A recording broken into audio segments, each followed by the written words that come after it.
Hi. நம்பிக்கைங்கிற தலைப்புல இந்த video போடுறேன். இன்றைய இளைய தலைமுறைகள் நம்பிக்கை குறைந்து வருவதை நாம் பார்க்கிறோம். நண்பர்களே, தாமஸ் எடிசன் ஆல்வால் இது அவரை பத்தி படிச்சிருப்பீங்க. இருந்தாலும் ஒரு சில விஷயங்களை நான் சொல்ல கடமைப்பட்டிருக்கேன்.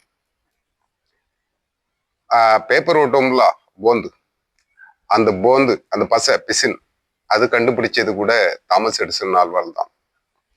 அதற்காக அவர் வெட்டிய மரம் 94. ஒரு பத்திரிகை நிருபர் கேட்டிருக்கிறாரு, இந்த 94வது மரத்துல கூட அந்த போந்து கிடைக்கலன்னா நீங்க என்ன பண்ணிருப்பீங்க அப்படின்னு. நான் அடுத்த 95வது மரத்தை வெட்டியிருப்பேன் அப்படின்னு சொல்லியிருக்கிறார்.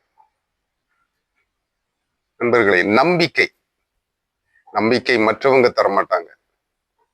உங்கள் மேல் நீங்க தான் நம்பிக்கை வைக்கணும். உங்க மேல உங்களுக்கே நம்பிக்கை இல்லைன்னா எப்படி? சொந்த பந்தம் யாருமே நம்பிக்கை தர மாட்டாங்க.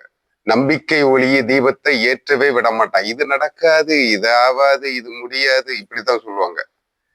நீங்க அவங்க பேச்சு கேட்டு உங்க நம்பிக்கையை இழக்காதுங்க. நம்ம கிளி ஜோசியம் பாக்குறோம்ல, அந்த கிளி ஜோசியம் கூட நம்பிக்கை தரான். தை பிறந்த வழி பிறக்கும் என்று.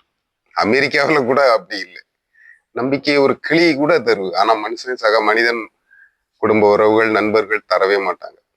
உங்க மேல நீங்க தான் நம்பிக்கை வைக்கணும்.